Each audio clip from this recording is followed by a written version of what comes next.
ऐसे लोग हैं जो खर्चा मुश्किल से चलता है, और हमारा भक्त वो पुण्यात्मा है कि 2 रुपया उसके पास बचा हुआ है। बस जैसे ही जिसके पास हमें 2 रुपया बचता हुआ दिखता है, मैं उस पर दीवाना हो जाता हूं। डाकू और साधु की एक ही जाति है।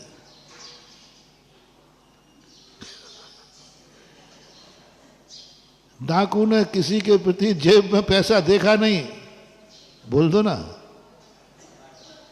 वो पीछे पड़ जाएगा। और साधु ने तुम्हारे 2 रुपया बचे देखे नहीं, पीछे पड़ जाएगा। दोनों नोट के पीछे हैं,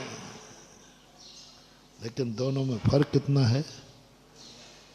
साधु सोचता है, ओहो मेरा भक्त इतना पुण्यात्मा, मेरा भक्त इतना धर्मात्मा, आज इसके पास 2 रुपया बचा हुआ है। मैं उनसे नहीं बोलता हूं जिनके कड़की है, जिनके बच्चों को पढ़ाने को नहीं है, खाने के लाले पड़े हैं, किराए के मकान पर रह रहे हैं, फुटपाथिया है, उन पर तो हम बहुत खेद है। ऐसे लोग, गरीब लोग, दुखी लोग, जिंदगी में खर्चा पानी नहीं निकालने वाले लोग, ऐसे लोग हमारे भक्त बनते हैं, हम बहुत दुखी होते उनसे, बहुत दुखी होते। मैं कभी कभी तो मैं सोचता हूं कि हे भगवान, मैंने कौन से पाप किए जो ऐसे गरीब मेरे भक्त बने। देखो मेरी आदत थोड़ी खुली कहने की, मैं क्या करूं। तुम्हें दुखी देखा नहीं और मैंने अपनी किस्मत को खोसी नहीं। भक्तों में कह रहा हूं, भक्तों में, दुश्मनों में नहीं। हमारा भक्त दुखी देखा नहीं। तुम तो बाद में कोसोगे, पहले मैं कहता जरूर भगवान मैंने पाप किया, तभी तो मेरा भक्त दुखी मेरे सामने आया। मैं किन पे दीवाना होता हूं? जिनके चेहरे सदा हंसते रहते हैं, जिनके पास जीवन में समय है, जिनके पास 2 पैसा है। उसका रीजन बता रहा हूं, नहीं तो तुम मुझे भी डाकू समझ लो। मैं समझता हूं ये मेरा भक्त जन्म जन्म का पुण्यात्मा है, जन्म जन्म का पुण्यात्मा है। जैन कुल में जन्म लेते ही मैं पहला फिदा, जरूर ये जन्म जन्म का जिनेंद्र भक्त है, तभी तो ये जैनियों में पैदा हुआ। हमें जैन शब्द से बड़ा मोह है, जाति से नहीं, जाति से नहीं। जैन कुल में जन्म लेने वाले बालक को देखते ही मेरी पता नहीं आत्मा उछल जाती है। छोटे से बालक तुम लेके आते हो जैनी, बोले महाराज जी ये जैन बालक, मुझे इतना आनंद आता है उसको देख करके, बालक को देख के नहीं, जरूर ये पूर्व जन्म का धर्मात्मा है, तभी तो जैन की गोदी में आया है। मेरी दृष्टि देखना, तुम्हारी दृष्टि में वो बालक है, अनजान है, और मेरी दृष्टि में जन्म जन्म का पुण्यात्मा है। पूर्व में जरूर इसने बिना देव दर्शन के नहीं खाया होगा, बिना भगवान के अभिषेक कार्य नहीं किया होगा, जरूर इसने मुनियों की संगति की होगी, तब तो इसको जैन कुल मिला। ये बालक नहीं है, पूर्व जन्म का परम जिनेंद्र भक्त है, और वो जिनेंद्र भक्त मान करके मैं आशीर्वाद देता हूं। और तुम महाराज लेके आए थे महाराज के पास, तो मैं समझता हूं जरूर ये पूर्व भाव का मुनि भक्त है, तभी तो इसकी मां इस अबोध बालक को भी महाराज के दर्शन कराने लाई है। ये पुण्य कहाँ मिलता है? ऐसे ऐसे पापी हैं जो मुनियों के दर्शन नहीं करते, कराते भी नहीं हैं। ये पूर्व जन्म के मौत महान निकृष्ट लोग हैं। मां ने कहा चलो महाराज का दर्शन, उस अबोध बालक को जो कुछ नहीं जानता है, ये भी उसको पूर्व करके पुण्य के उदय से ऐसा भाव आया। नमोकार मंत्र पढ़ा रही है माँ उसको, नमोकार मंत्र सुना दो, पढ़ा रही, जरूर पुण्य है तेरा, वो पूर्व जन्म का जैनी है, तभी उसके ऐसे भाव हुए। आप लोगों की परीक्षा मैं क्यों खुश हूं, जो थोबन जी में आकर के प्रतिदिन अभिषेक कर रहे हैं, ऐसे नहीं खुश हूं महानुभाव। मेरा तुमसे कोई ब्याही जिगरी नहीं है, कोई रिश्तेदारी नहीं है। ओहो, अशोक नगर में एक व्यक्ति अभिषेक कर रहा है और एक थोबन जी में आके कर रहा है। इन दोनों में से सबसे ज्यादा खुश उससे हूं जो थोबन जी में आ रहा है। मैं समझता हूं ओहो, ऐसे लोग हैं, ऐसे पापी लोग हैं जो मंदिर के बाजू में रहते हो और दर्शन भी नहीं करते हो। गलत बोल रहे हो तो आप शेयर करना।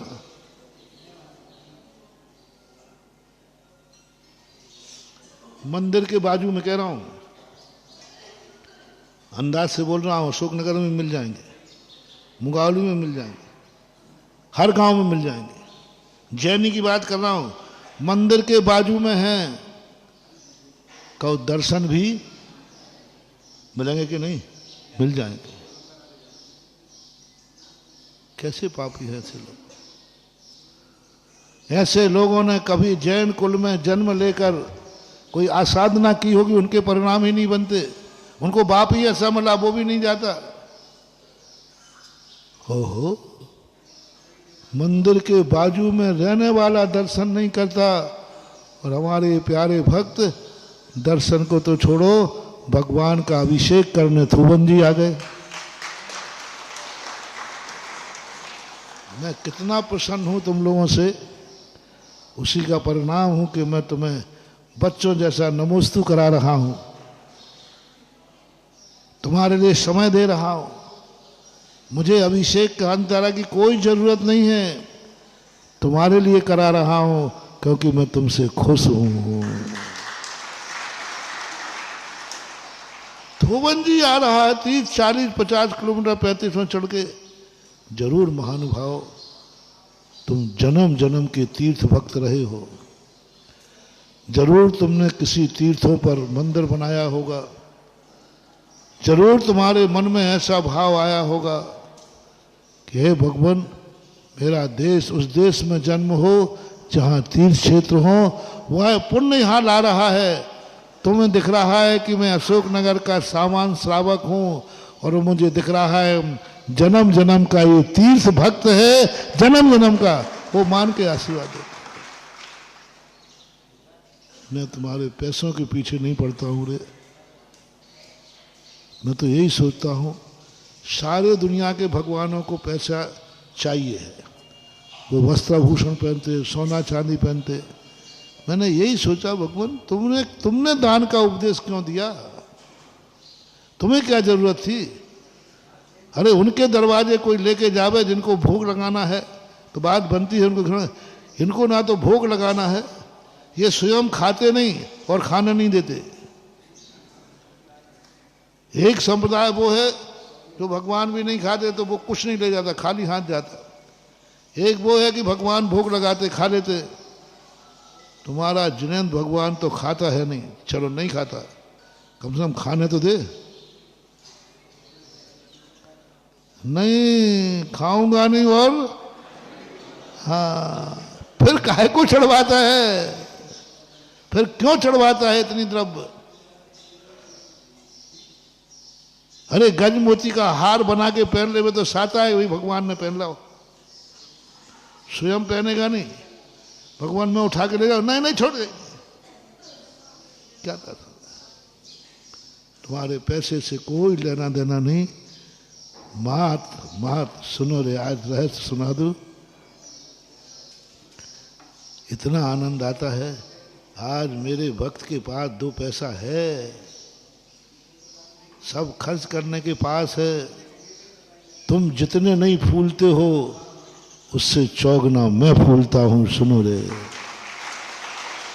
मेरे भक्त के पास पैसा बढ़ता है, मेरे भक्त के पास जब व्यापार चलता है मेरे भक्त के पास 2 रुपया बचा नहीं, तुम्हारा तो 30 इंची सीना होगा, मेरा 56 इंच का हो जाता है भक्त को देख करके। किस लिए? मात इसलिए ये मेरा भक्त जन्म जन्म का पुण्यात्मा है, क्योंकि बिना पुण्य के 2 रुपया बच ही नहीं सकता। जन्म जन्म का पुण्यात्मा है, जरूर इसने पूर्व भाव में दान दिए हैं और यही भाव किया होगा, हे भगवान मेरे दरवाजे कभी कोई खाली हाथ ना जाए। उसका परिणाम है कि आज मेरे भक्त पर दान पैसा बचा है। तुम्हें सामान्य व्यक्ति दिख रहा है, हमें जन्म जन्म का दानवीर दिख रहा है। उस दानवीर को मैं आशीर्वाद देता हूं। भरत चक्रवर्ती, पूज्यवर जिनसेन स्वामी, जब भरत चक्रवर्ती के पास मंत्री पहुंचा कि साहब राजन सब काम हो चुके, अब और कोई काम? बोले बजट है क्या? अरे साहब बजट तो है, अक्षय निधियां हैं। तब चक्रवर्ती कहता है दोनों में अंतर समझना।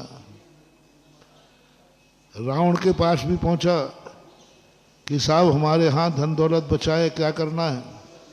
रावण का अच्छा बचा है, ऐसा करो ये सारी दीवारें निकाल के सोने की बना दो, फर्श में सोना जड़ दो, जूतियों में रत्न जड़ दो।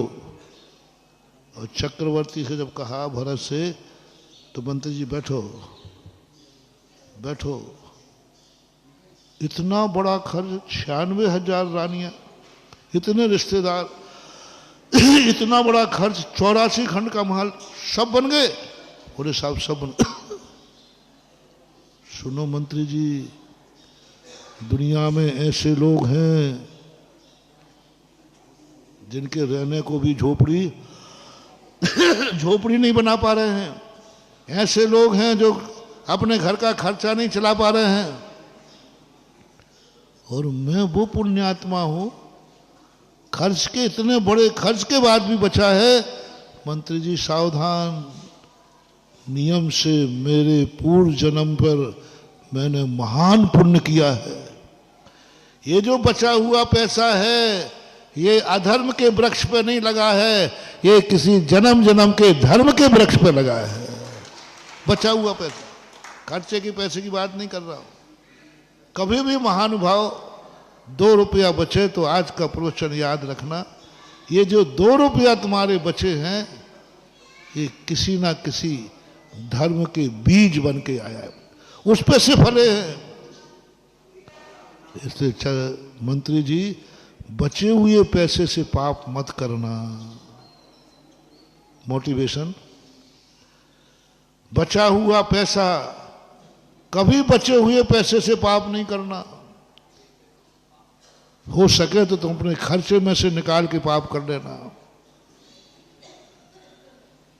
खर्च कम करके कह नहीं रहा हूं, छूट नहीं दे रहा हूं, खर्च में जो लगा है, लेकिन बचा हुआ पैसा सब कार्य में लगाने के बाद बचे, महानुभाव मत करना।